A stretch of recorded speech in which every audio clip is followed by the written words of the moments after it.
Hello students, welcome back. जैसा कि हम जानते हैं, हमने जो हमारी 6 क्लास की एनसीईआरटी है ज्योग्राफी की, उसको फिनिश कर लिया है। अब इस लेक्चर से हम स्टार्ट करने वाले हैं जो है हमारी क्लास क्लास 7th की जियोग्राफी है, उसको हम डिस्कस करने वाले हैं। और उसका जो हमारा फर्स्ट चैप्टर है that is environment. Environment most important है हमारे लिए, बिकॉज इससे जो है हम हमारी 7th क्लास की ज्योग्राफी एनसीईआरटी की स्टार्टिंग करने वाले हैं। सो वन बाय वन आगे बढ़ते हैं और उसके बाद नेक्स्ट हम देखेंगे कि क्या क्या इसमें इंपॉर्टेंट चीजें हैं। चलिए आगे बढ़ते हैं।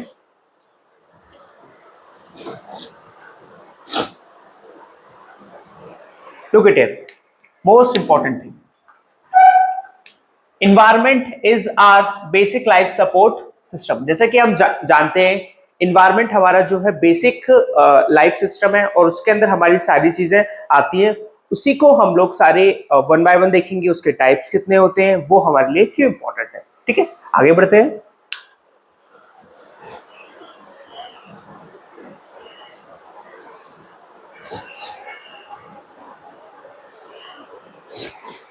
अब लुक एट द चार्ट। जैसे कि हम जानते हैं, हमारे एनवायरनमेंट के 3 बेसिक कंपोनेंट्स हमें देखने को मिलते हैं। अगर मैं बात करूं हमारे एनवायरनमेंट के बारे में, तो जो एनवायरनमेंट है हमारा, उसके अंदर हमें बेसिक 3 कंपोनेंट्स देखने को मिलते हैं। फर्स्ट कंपोनेंट हमारा नेचुरल, सेकंड कंपोनेंट हमारा human and third is human made. तीनों ही हमारे लिए इंपॉर्टेंट है। अगर मैं सबसे पहले बात करूं ह्यूमन कंपोनेंट के बारे में, तो उसमें हमारी जो भी इंपॉर्टेंट चीज है, जैसे हमारा लिथोस्फीयर हो गया, बायोस्फीयर हो गया, हाइड्रोस्फीयर हो गया, एटमॉस्फेयर हो गया, ये सारी चीजें इंपॉर्टेंट है और इनके बारे में हम आगे और डिस्कस भी करेंगे। उसके बाद सेकंड है हमारा that is human made. Human made means वो चीजें जो ह्यूमन ने क्रिएट की है, या जिसे हम लोग मैन मेड भी कह सकते हैं, जैसे रोड, ब्रिजेस, पार्क्स, बिल्डिंग्स, ये सारी हमारी ह्यूमन मेड का पार्ट हो जाएगा। और उसके बाद जैसे यहाँ पर और मेंशन्ड है इंडस्ट्रीज, मॉन्यूमेंट्स और जितनी भी चीजें जिसका हम आज यूज कर रहे हैं, चाहे ये मार्कर हो, चाहे ये व्हाइट बोर्ड हो, सारे ह्यूमन मेड ही हमें देखने को मिलते हैं। अब आगे बात करते हैं उसके बाद कुछ चीजें जो ह्यूमन से रिलेटेड होती है, जैसे ह्यूमन खुद एक इंडिविजुअल पर्सन, ह्यूमन की फैमिली, कम्युनिटी, ह्यूमन का रिलीजन और एजुकेशनल चीजें, इकोनॉमी से रिलेटेड चीजें और जो भी पॉलिटिकल सिचुएशंस हैं, वो सारी ही ह्यूमंस के अंदर हमें देखने को मिलती है।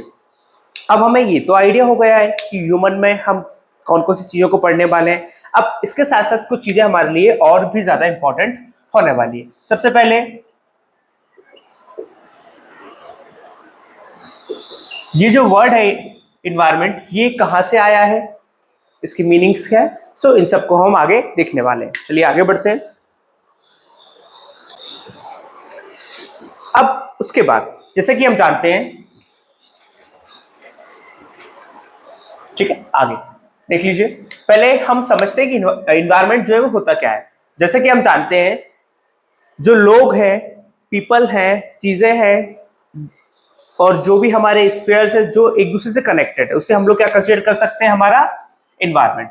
And it is the combination of natural and human made phenomena. जैसा कि हम जानते हैं, ये एक कॉम्बिनेशन जहां पर हमें नेचुरल चीजें भी देखने को मिलती है और ह्यूमन मेड जो चीजें हैं वो भी देखने को मिलती है। अब इसके बाद अगेन हमारे लिए एक मोस्ट इंपॉर्टेंट चीज होने वाली है that is biotic and abiotic. ये आपके एग्जाम के पॉइंट ऑफ व्यू से भी इंपॉर्टेंट है, क्योंकि बायोटिक चीजें वो होती है जो हमारी लिविंग थिंग से या लिविंग ऑर्गेनिज्म से रिलेटेड है। और उसके बाद एबायोटिक चीजें वो आती है जैसे हमारा लैंड हो गया, सॉइल, वाटर, तो ये सारी चीजें हमारे लिए है जिन्हें हम लोग एबायोटिक कहते हैं। यहाँ पर आप देख भी सकते हैं, यहाँ पर मेंशन्स भी, जैसे the natural environment refers to the both biotic and abiotic. दोनों चीजें हमें नेचुरल एनवायरनमेंट में देखने को मिलती है। चलिए अब आगे बढ़ते हैं। अब इसके ऊपर वाली स्लाइड में मैंने आपको पूछा था और आपको बोला भी था कि कुछ चीजें इंपॉर्टेंट है। जैसे मैंने आपको बोला था कि जो इन्वायरमेंट वर्ड है उसका मीनिंग क्या है। सो जैसा कि हम जानते हैं, इन्वायरमेंट जो वर्ड है वो एक फ्रेंच वर्ड है और जिसका मीनिंग हमें देखने को मिलता है that is neighbourhood. Environment means neighbourhood, जो कि एक फ्रेंच वर्ड है। उसके साथ साथ ही अगर हम सबसे पहले बात करें, हमारा जो नेचुरल इन्वायरमेंट है उसके बारे में। तो जैसे कि हम जानते हैं नेचुरल इन्वायरमेंट में कुछ चीजें हमें जैसे बेसिक देखने को मिलती है, जिसमें सबसे पहले हमें देखने को मिलती है हमारी जो भी लिथोस्फीयर है उसको। तो लिथोस्फीयर में देख लेते हैं हम, ठीक है। सबसे पहले आप देखिए natural environment, land, water, air, plants and animals comprise the natural environment. It means जो हमारा वाटर है, जो हमारा लैंड है और जो हमारे प्लांट्स और एनिमल्स है, जितनी भी सारी चीजें वो हमें हमारे इन्वायरमेंट में देखने को मिलती है। अब उसके साथ साथ कुछ इंपॉर्टेंट चीजें जैसे हमारी लिथोस्फीयर हो गई, हाइड्रोस्फीयर हो गई, एटमॉस्फेयर, बायोस्फीयर, ये सारी चीजें हमारे लिए इंपॉर्टेंट है। अब इनके बारे में वन बाय वन हम जान लेते हैं। सबसे पहले अगर मैं बात करूं तो लिथोस्फीयर, लिथोस्फीयर मींस जो हमारा लैंड एरिया है उसे हम मान सकते हैं हमारा लिथोस्फीयर।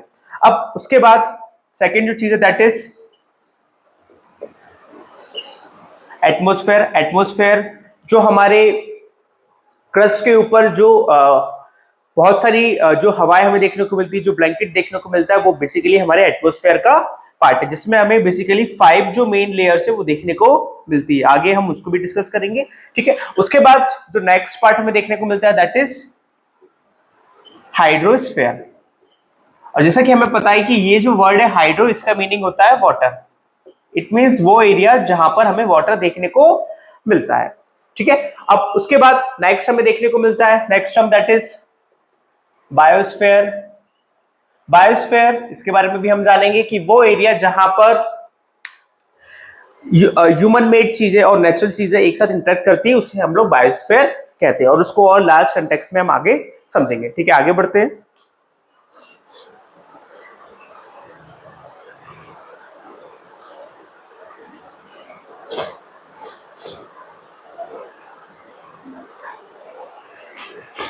ठीक है, इस इवेंट में आप अच्छी तरीके से देख भी सकते हैं, जैसे कि मैंने आपको मेंशन भी किया था, एटमॉस्फेयर जो हमारे क्रस्ट के ऊपर वाला पार्ट है, बायोस्फीयर एरिया जहां पर हमें लिविंग विंग्स और नॉन लिविंग विंग्स देखने को मिलती है, लिथोस्फीयर लैंड वाला एरिया, और उसके बाद हाइड्रोस्फीयर जहां पर हमें वाटर देखने को मिलता है, ठीक है। आई होप ये आपको समझ में आया होगा। अब आगे बढ़ते हैं।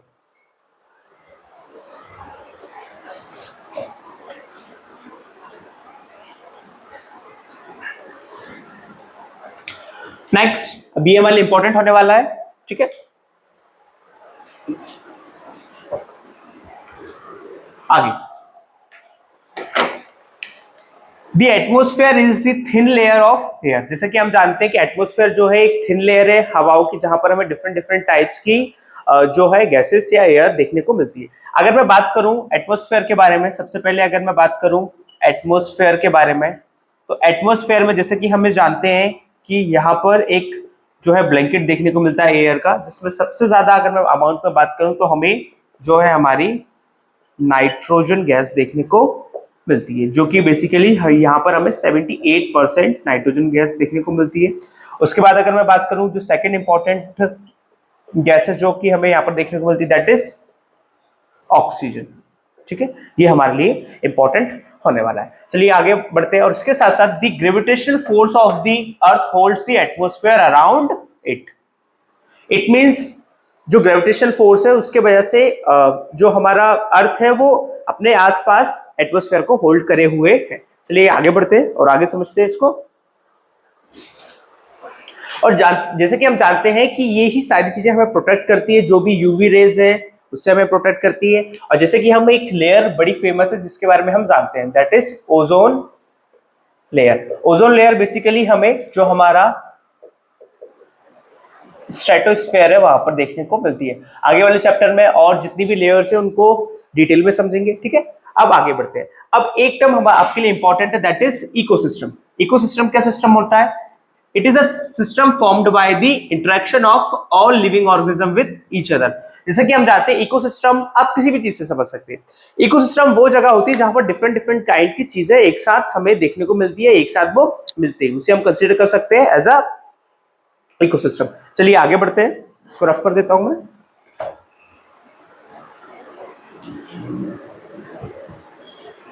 ठीक है, आगे। अब आई होप कि आपको इकोसिस्टम का मीनिंग समझ में आ गया होगा। नेक्स्ट एक टर्म और हमें यहां पर देखने को मिल रही दैट इज बायोस्फीयर। बायोस्फीयर के बारे में हम पहले ही पढ़ चुके हैं, ठीक है। अब उसके बाद अगर बायोस्फीयर को हमें अगर और समझना है तो that is it is a narrow zone of the earth where land water and air interact with each other to the support life. वो जगह जहां पर लैंड वाटर एयर एक साथ इंटरेक्ट करते हैं उसे हम लोग कंसिडर कर सकते हैं एज अ बायोस्फीयर, ठीक है। आगे बढ़ते हैं।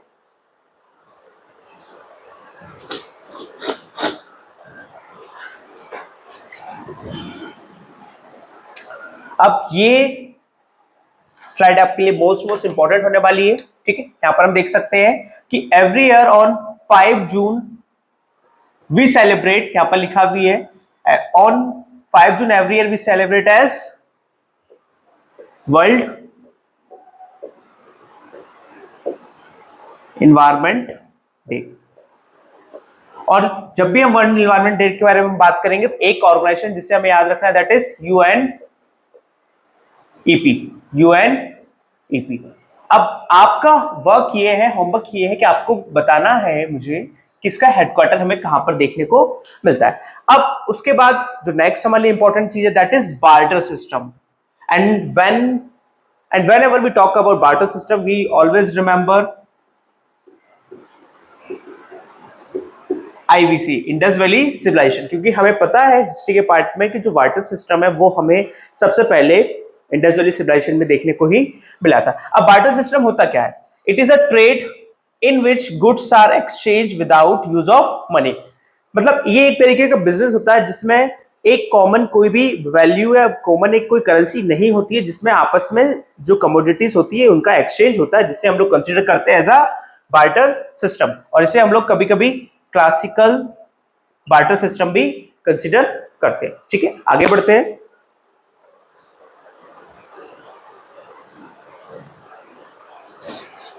अब उसके बाद नेक्स्ट इंपॉर्टेंट चीज हमारे लिए होने वाली है उसको हम पढ़ते हैं, जो भी हमको जिसे हमने डिस्कस भी किया पहले, जो भी हमारा ह्यूमन मेड जो भी हमारा ह्यूमन इन्वायरमेंट है उसके बारे में। जैसे कि हम जानते हैं आज हम लोग यहाँ पर इस चैप्टर को पढ़ रहे हैं तो ये किसकी वजह से है? एक तरीके से ये हम इसको हम लोग ह्यूमन इन्वायरमेंट ही समझ सकते हैं, ठीक है। अब और इसके बारे में अगर बात करें तो human beings interact with the environment and modify according to its need. जैसा कि हम जानते हैं ह्यूमन जो होते हैं वो अपने नीड के अकॉर्डिंग जो इन्वायरमेंट है उसको मॉडिफाई करते हैं, ठीक है। ये हमारे लिए पता है। और उसके बाद really humans adapted themselves as a natural surroundings। सबसे पहले जैसे कि हम जानते हैं हिस्ट्री की जब स्टार्टिंग में हम पढ़ते हैं कि जो ह्यूमंस थे वो बेसिकली केव्स वगैरह में रहते थे, लेकिन जैसे जैसे टेक्नोलॉजीज अपग्रेड हुई उसके बाद बहुत सारी चीजें और आना स्टार्ट हो गई। और सबसे बेस्ट एग्जांपल हम देख सकते हैं कि जैसे आज हम लोग हमारी जो ऑनलाइन स्टडीज कर रहे हैं वो किसकी वजह से हमें देखने को मिलती है? दैट इज टेक्नोलॉजीज की वजह से, ठीक है। आगे बढ़ते हैं।